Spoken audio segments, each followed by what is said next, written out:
Kara nichenda kwa chifu, niliho kwenda muelezera chifu. Chifu akiamba enda polisi. Nichenda polisi, nichenda ripoti ngonya nikipewa barua. Makipewa. Inafika yo siku, nichenda kala haho, kata kukitswa kama zire.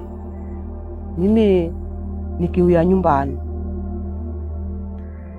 Inafika siku ya hiri nikiuya kahiri ko polisi. Nichenda ng'amba fikara ano kama zire mino na mala nene nao. Fuhendeze vino kufikira vino. Yeshikari akiamba Rehema fuha. Inapigwa bili ya mafuha. Sina. Kara ndo nikihala uamuzi wa kuza kwa Munyaya. Ndo gafika ofisini. Manambire tora husai wangu. Nalagahani nino mwanangu mimi.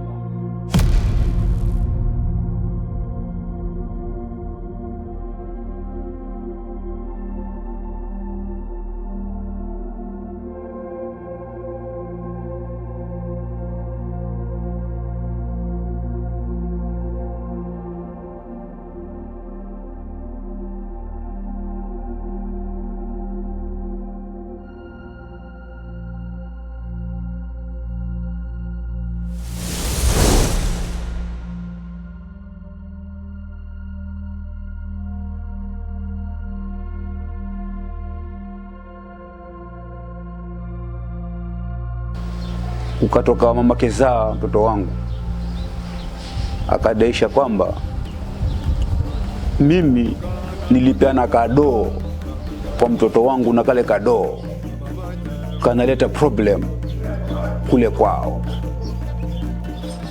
Sasa kwa uchunguzi wangu niliposikia habari na kulingana na story vile inavyoendelea ni kwamba mimi wananihisi kwamba mimi ni mchawi.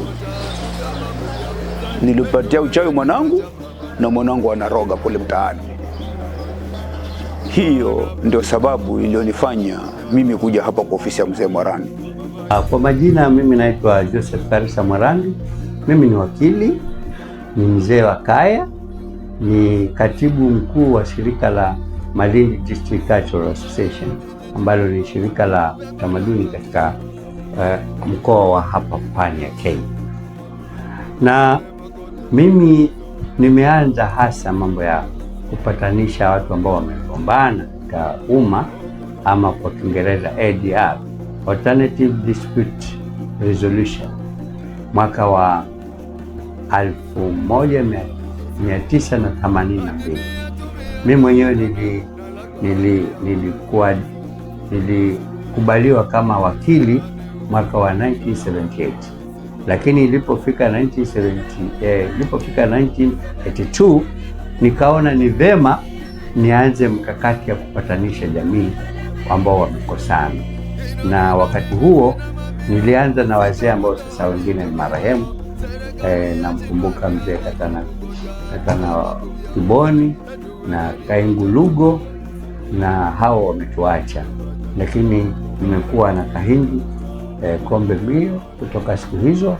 Baadaye tulimpata mzee Francis Ngonyo Nzani, na sasa hivi pia wa mwisho ambaye tuko naye hapa ni Emmanuel Chengo Mnyaya.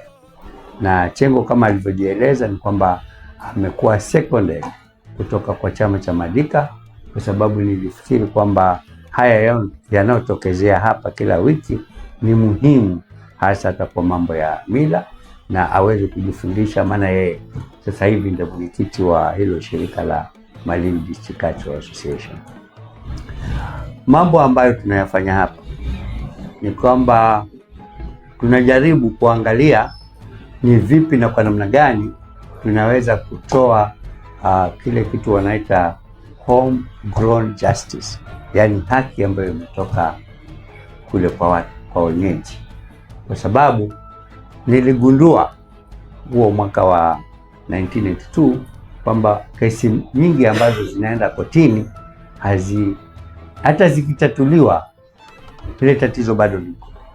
Kwa mfano, ndugu wawili wakikosana na wakienda kotini, mmoja atapata haki, mmoja atakosa haki. Lakini wakirudi nyumbani bado wao ni ndugu, na ile hukumu ambayo imetolewa na mahakama inaweza kuwa ina madhara ya muda mrefu sana. Kwa hiyo ndio sababu ambayo sisi tunakaa hapa kila Jumamosi kutatua matatizo ya umma.